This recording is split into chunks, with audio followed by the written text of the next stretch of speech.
GMM news Kannada ಚಾನೆಲ್ಗೆ ಸ್ವಾಗತ. ಅದರಲ್ಲಿ ಜಾತಿ ವ್ಯವಸ್ಥೆ ಪಿಡುಗು ತಾಂಡವವಾಡ್ತಿತ್ತು. ಮೇಲ್ವರ್ಗದ ಜಾತಿಗಳಿಗೆ ಶಿಕ್ಷಣ ಹೆಚ್ಚು ಪ್ರಾಮುಖ್ಯತೆ ಪಡೆದಿತ್ತು. ಆದಾಗ್ಯೂ ಕೆಲವರು ಕಷ್ಟಪಟ್ಟು ಓದಬೇಕು ಅಂತ ಬೇರೆ ಜಾತಿಯ ಮಕ್ಕಳು ಹೋದಾಗ ಅಲ್ಲಿ ಅವರ ನೆರಳು ಕೂಡ ತಾಗದೇ ಇರೋ ರೀತಿಯಂತಹ ಪರಿಸ್ಥಿತಿ ಇತ್ತು. ನಿಮ್ಮ ಶಾಲೆಯಲ್ಲಿ ಇವತ್ತು ಎಲ್ಲರೂ ಕೂಡ ನಮ್ಮಲ್ಲಿ ಎಂಥ ವ್ಯವಸ್ಥೆ ಇದೆ ಅಂದರೆ ಒಂದು ಅದ್ಭುತವಾದಂತಹ ವ್ಯವಸ್ಥೆ ಇದೆ. ಮಕ್ಕಳು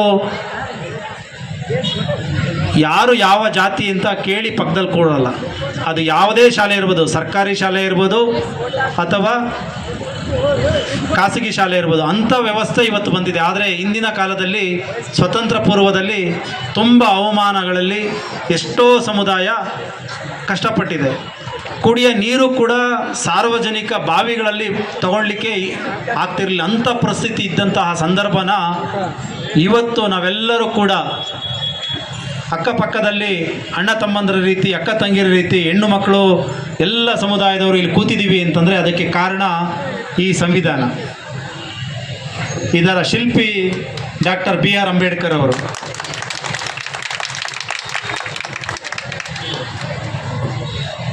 ನೀವೆಲ್ಲ ಹೆಚ್ಚಿನ ಸಂಖ್ಯೆಯಲ್ಲಿ ಹೆಣ್ಣುಮಕ್ಕಳು ಭಾಗವಹಿಸಿದ್ದೀರಿ, ಅದಕ್ಕೂ ಕಾರಣ ಈ ಸಂವಿಧಾನ. ಒಂದು ಪ್ರಮುಖವಾದಂತಹ ಮೂಲಭೂತ ಹಕ್ಕು ಇದೆ. ನೀವೆಲ್ಲ ಶಾಲೆಯಲ್ಲಿ ನಿಮ್ಮ ಸ್ಕೂಲ್ಗೆ ಹೋದಾಗ ನಿಮ್ಮ ಟೀಚರ್ಸ್ನ ಕೇಳಬೇಕು, ಅದು ಎಲ್ಲಿದೆ, ನಾವು ಓದ್ತೀವಿ ಕೊಡಿ ಅಂತ. ಏನಂತ ಇದೆ ಅಂದರೆ, ಭಾರತದ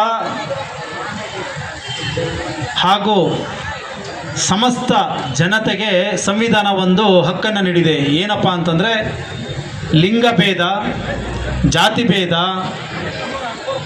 ಭಾಷೆ ಭೇದ, ವರ್ಣಭೇದ ಅಂದರೆ ಬಿಳಿ ಮತ್ತು ಕಪ್ಪು, ಇವುಗಳನ್ನು ತಾರತಮ್ಯ, ಮತ್ತು ಜಾತಿ, ಧರ್ಮ, ಇವುಗಳ ಆಧಾರದ ಮೇಲೆ ಯಾವುದೇ ಕಾರಣಕ್ಕೂ ತಾರತಮ್ಯ ಮಾಡಬಾರದು. ಅದು ಸಾರ್ವಜನಿಕ ಸ್ಥಳಗಳಲ್ಲಿರಬಹುದು, ಶಾಲಾ ಕಾಲೇಜುಗಳಲ್ಲಿರ್ಬೋದು, ಉದ್ಯೋಗ ಪಡೆಯುವಂತಹ ಸರ್ಕಾರಿ ಉದ್ಯೋಗ ಪಡೆಯುವಂತಹ ಸಂದರ್ಭದಲ್ಲಿರ್ಬೋದು.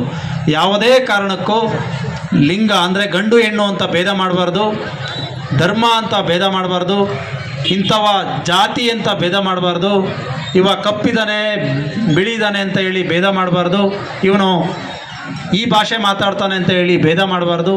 ಸೊ ಇದೆಲ್ಲರೂ ಕೂಡ ಸಂವಿಧಾನ ನಮಗೆ ಕೊಟ್ಟಂತಹ ಮೂಲಭೂತ ಹಕ್ಕು. ಒಂದು ಮೂಲಭೂತ ಕರ್ತವ್ಯಗಳು ದೇಶಕ್ಕಾಗಿ ನೀವು ಮಾಡಲೇಬೇಕಾಗುತ್ತೆ. ಅದಕ್ಕೆ ಕೆಲವು ಉದಾಹರಣೆ ಕೊಡ್ತೀನಿ. ನಮ್ಮ ಧ್ವಜ ಇದೆ, ಭಾರತದ ಧ್ವಜ, ಅದಕ್ಕೆ ಹೆಚ್ಚು ಗೌರವ ಬರುವ ರೀತಿಯಲ್ಲಿ ನಾವೆಲ್ಲ ನಡ್ಕೊಬೇಕು. ರಾಷ್ಟ್ರಗೀತೆ ಹೇಳೋ ಸಂದರ್ಭದಲ್ಲಿ ಎದ್ದು ನಿಂತು ಗೌರವ ಕೊಡಬೇಕು. ಅದು ನಮ್ಮ ಮೂಲಭೂತ ಕರ್ತವ್ಯ. ಹಾಗೆಯೇ ನಮ್ಮ ಸ್ವತಂತ್ರಕ್ಕೆ ಹೋರಾಟ ಮಾಡಿದ ಹಲವು ಮಹನೀಯರಿದ್ದಾರೆ, ಅವ್ರನ್ನ ನೆನೆಸ್ಕೊಬೇಕು. ಅವರ ಕೊಟ್ಟಂತಹ ಭಿಕ್ಷೆ ಇವತ್ತು ನಾವೆಲ್ಲರೂ ಕೂಡ ಎಲ್ಲರೂ ಈ ರೀತಿ ನೆಮ್ಮದಿಯಾಗಿ ಕೂತಿದ್ದೀವಿ. ಇಲ್ಲ ಅಂತ ಹೇಳಿದರೆ ಪರಕೀಯರ ಆಳ್ವಿಕೆಯಲ್ಲಿ, ಶೋಷಣೆಯಲ್ಲಿ ಇವತ್ತು ಕೂಡ ನಾವು ಕಷ್ಟ ಜೀವನ ಮಾಡಬೇಕಾಗಿತ್ತು. ಹಾಗಾಗಿ ಅವರನ್ನು ನೆನ್ಕೊಳ್ಬೇಕಾಗಿರೋದು ನಮ್ಮೆಲ್ಲರ ಕರ್ತವ್ಯ. ಹಾಗಾಗಿ ಅದು ನಮ್ಮ ಕರ್ತವ್ಯ.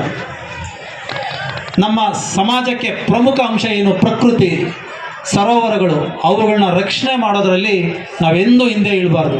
ಅವುಗಳು ಯಾವತ್ತೂ ಕೂಡ ನಾವು ರಕ್ಷಣೆ ಮಾಡಬೇಕು. ಮರ, ಗಿಡ, ಪರಿಸರ, ಅದು ಕೂಡ ನಮ್ಮ ಮೂಲಭೂತ ಕರ್ತವ್ಯ.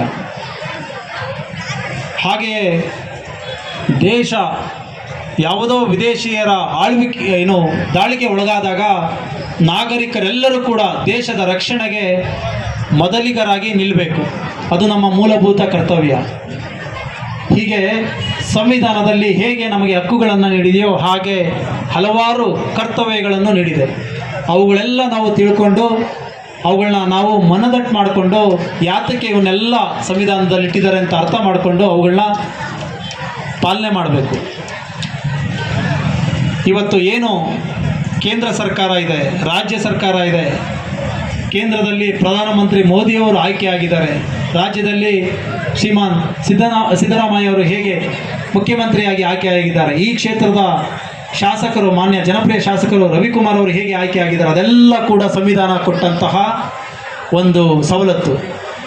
ಈ ಸಂವಿಧಾನದಿಂದ ಇವತ್ತು ಎಲ್ಲರೂ ಕೂಡ ಜನಪ್ರತಿನಿಧಿಗಳಿಂದ ಪ್ರಜಾಸತ್ತಾತ್ಮಕ ಸರ್ಕಾರ ಬಂದಿದೆ. ಇವತ್ತು ಎಲ್ಲರೂ ಕೂಡ ಎದ್ದು ನಿಂತು ಪ್ರಮಾಣ ಮಾಡಿ ನಾವು ಸಂವಿಧಾನ ಪೀಠಿಕೆ ಓದಿದ್ವಿ. ಅದರಲ್ಲಿ ಪ್ರಜಾಸತ್ತಾತ್ಮಕ ಸರ್ಕಾರ ಅಂತ ಇದೆ. ಏನು ಪ್ರಜಾಸತ್ತಾತ್ಮಕ ಅಂದರೆ ನೀವೆಲ್ಲ ಕೊಟ್ಟಂತಹ ಮತದಾನದಿಂದ ಇವತ್ತು ಸರ್ಕಾರ ಆಯ್ಕೆ ಆಗಿದೆ. ಹಾಗೆಯೇ ಗಣರಾಜ್ಯ, ಜಾತ್ಯತೀತ ರಾಷ್ಟ್ರ ಅಂತ ನಾವು ಇವತ್ತು ಓದಿದ್ವಿ. ಜಾತ್ಯತೀತ ಅಂದರೆ ಯಾವುದೇ ಒಂದು ಧರ್ಮನ ಸರ್ಕಾರ ಪ್ರೋತ್ಸಾಹ ಮಾಡಬಾರ್ದು, ಎಲ್ಲರನ್ನು ಸಮನಾಗಿ ಕಾಣಬೇಕು. ಇಂಥ ಧರ್ಮ ಅಂತ ಹೇಳಿ ಸರ್ಕಾರ ನಡೆಸಬಾರ್ದು. ಕೆಲವೊಂದು ದೇಶಗಳಿವೆ ಧರ್ಮಾಧಾರಿತ ರಾಷ್ಟ್ರಗಳು, ಆದರೆ ಭಾರತ ಹಲವು ಸಂಸ್ಕೃತಿ, ಹಲವು ಧರ್ಮ, ಹಲವು ಜಾತಿ, ಹಲವು ಭಾಷೆ, ಹಲವು ವರ್ಣಗಳಿರುವಂತಹ ವಿಭಿನ್ನತೆಯಲ್ಲಿ ಏಕತೆಯನ್ನು ಪಡೆದಂತಹ ರಾಷ್ಟ್ರ.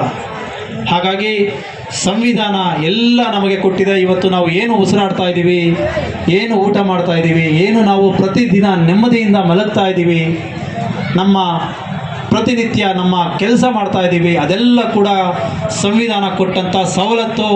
ಅದಕ್ಕೆ ಪ್ರಮುಖ ಕಾರಣ ನಮ್ಮ ಸಂವಿಧಾನ ಶಿಲ್ಪಿ BR ಅಂಬೇಡ್ಕರ್ ಅವರು. 6 ದೇಶಗಳನ್ನು ಸುತ್ತಿ ಅದರಲ್ಲಿದ್ದಂತಹ ಬೇರೆ ದೇಶಗಳಲ್ಲಿದ್ದಂತಹ ಎಲ್ಲ ಸಂವಿಧಾನದ ಅಂಶಗಳನ್ನು ಹೆಕ್ಕಿ ನಮ್ಮ ದೇಶಕ್ಕೆ ಸೂಕ್ತವಾದಂತಹ ಅಂಶಗಳನ್ನು ಸೇರಿಸಿ ಬೃಹತ್ಕಾರವಾದಂತಹ ಸಂವಿಧಾನನ ನಿರ್ಮಾಣ ಮಾಡಿದ್ದಾರೆ. ಹಾಗಾಗಿ ಈ ಸಂವಿಧಾನ ನಮ್ಮ ಎಲ್ಲ ಧರ್ಮದ, ಎಲ್ಲ ಜಾತಿಯ, ಎಲ್ಲ ಭಾಷೆಯ ಜನರಿಗೆ ಇದು ಒಂದು ಪ್ರಮುಖ ಗ್ರಂಥ, ಜಾತ್ಯತೀತ ಗ್ರಂಥ.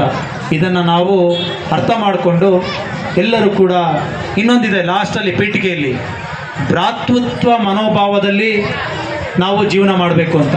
ಏನು ಭ್ರಾತೃತ್ವ ಅಂದರೆ ಎಲ್ಲರೂ ಕೂಡ ಅಣ್ಣ ತಮ್ಮಂದಿರು, ಅಕ್ಕ ತಂಗಿರು, ಜಾತಿ ಭೇದ ಇಲ್ಲದೆ, ಧರ್ಮ ಭೇದ ಇಲ್ಲದೆ, ಭಾಷೆ ಭೇದ ಇಲ್ಲದೆ, ವರ್ಣ ಭೇದ ಇಲ್ಲದೆ ನಾವೆಲ್ಲರೂ ಕೂಡ ಅಣ್ಣ ತಮ್ಮಂದಿರು, ಅಕ್ಕ ತಂಗಿರು ಅನ್ನೋ ಒಂದು ಮನೋಭಾವ, ವಿಶಾಲ ಮನೋಭಾವದಿಂದ ವಿಶ್ವ ಮಾನವ ರೀತಿಯಲ್ಲಿ ಬದುಕಬೇಕು. ಅದು ಸಂವಿಧಾನದ ಆಶಯ. ನೀವೆಲ್ಲರೂ ಕೂಡ ಆ ರೀತಿ ಸಂವಿಧಾನದ ಆಶಯದಂತೆ ನೀವು ಎಲ್ಲರೂ ಕೂಡ ಮುಂದಿನ ದಿನಗಳಲ್ಲಿ ಜೀವನ ಮಾಡೋಣ, ಬದುಕೋಣ. ದೇಶದ ಏಳಿಗೆಗಾಗಿ, ಸಮಾಜದ ಏಳಿಗೆಗಾಗಿ ಎಲ್ಲರೂ ಒಟ್ಟುಗೂಡಿ ಶ್ರಮಿಸೋಣ ಅಂತ ಹೇಳ್ತಾ ನನ್ನ ಈ 2